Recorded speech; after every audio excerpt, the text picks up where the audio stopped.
There are some hearings in Washington that are the moments when a case that has been years in the making bursts into a single room. On Wednesday, February 11, 2026, a scene between Attorney General Pam Bondi and Rep. Ted Lieu in the House Judiciary Committee fit that bill perfectly. Lieu came to the podium with three things. First, a case that the FBI and the Department of Justice closed in July 2025, stating no evidence to investigate. The second is the shocking photographs in the Epstein documents that leaked to the public just a few months after that decision was made.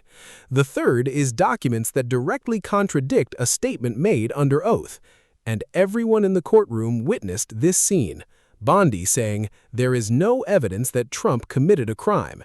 Liu's instant rebuttal with the FBI witness statement, and the moment Bondi bellowed, "Don't ever accuse me of a crime."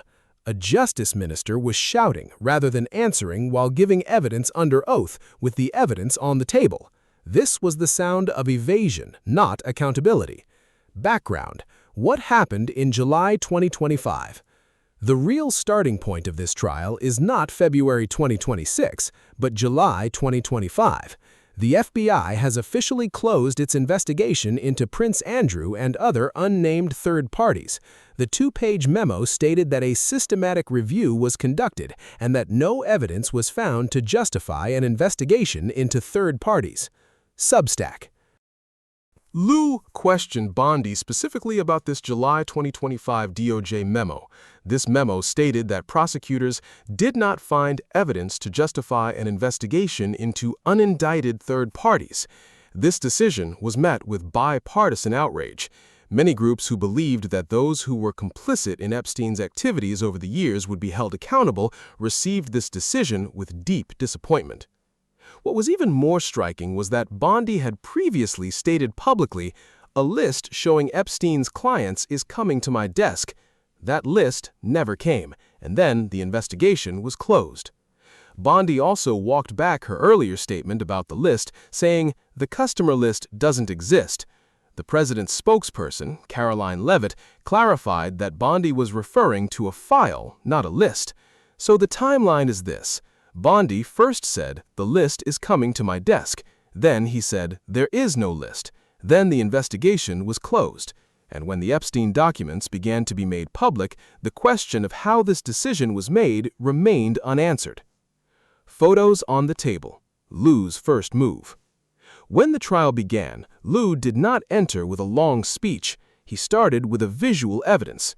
Lieu showed Bondi two photographs of Prince Andrew lying on top of an unidentified woman during the hearing. These photographs were part of the materials released to the public by the Justice Department in January 2026 as part of the Epstein documents. Lieu said, "We are looking at a human trafficking victim. Under the Federal Trafficking Victims Protection Act, not only is Epstein guilty, but everyone who was a customer of his operation is guilty as well. That's why I find it utterly disgusting that you tried to protect Epstein's clients like Prince Andrew." This framing was extremely important. Lieu presented the photos not just as a moral outrage, but as a legal one. Federal law is clear. Being a customer of Epstein's operation is a crime, and these photos provide visual evidence of that patronage. Lieu then returned to the closure decision in July 2025. The DOJ and FBI announced in July 2025 that no one else would be charged, effectively closing the case. It was argued that the two photos alone raised serious questions and provided sufficient grounds for an investigation, and Attorney General Pam Bondi was asked, "Why did you close this investigation last July, and why didn't you prosecute former Prince Andrew?" Question was posed. This question perfectly aligned with the heart of the trial. Lieu was not making an abstract criticism.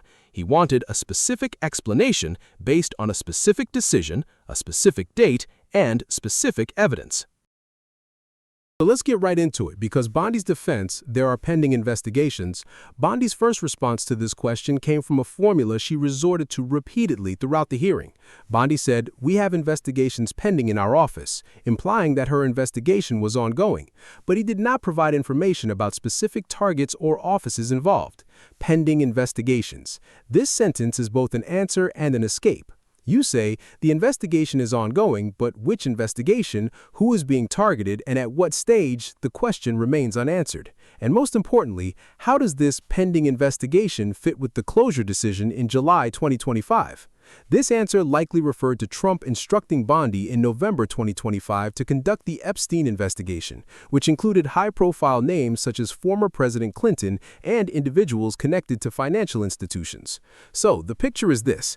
The FBI said in July 2025 there's no evidence for further investigation, but Trump ordered Clinton investigated in November 2025, and Bondi says there are pending investigations. When you put these three pieces of information together, it gives the impression that the investigation is being driven by political priorities rather than an independent legal assessment. An investigation into Andrew, no evidence, case closed. About Clinton, continuing. It's continuing. Never accuse me, the most shocking moment of the trial. The answer Bondi gave to Liu's question completely changed the atmosphere in the courtroom. Liu alleged in the hearing that Bondi's sworn statement contradicted the documents. Bondi responded, "This is nonsense. There is no evidence that Trump committed a crime." Liu shot back immediately, "I'll show you another document that makes me think you lied under oath." And Bondi thundered, "Don't ever accuse me of a crime." This moment was extremely important in many ways. Liu wasn't personally blaming Bondi. He was saying, "It looks like you're lying," and backing it up with a document. This is perfectly legitimate as an interrogation technique. But Bondi's reaction was not defensive, it was aggressive. "Never accuse me of a crime." This statement created a defensive wall against the person asking the question instead of answering the question itself. And, ironically, this further weakened Bondi's position, because if the claim of no evidence were true, it would have been sufficient to directly refute the opposing documents and claims. On the other hand, the "don't blame me" approach was interpreted as avoiding facing the evidence itself. The arrest of Prince Andrew, the irony of the closed investigation. The strangest aspect of this hearing was the subsequent development. Only 8 days after the hearing, on February 19, 2026, former Prince Andrew was arrested by Thames Valley Police at the Sandringham estate. The British police searched 2 addresses simultaneously. The DOJ and FBI said in July 2025 no evidence was found to justify an investigation into Andrew. And 8 months later, the British police arrested Andrew.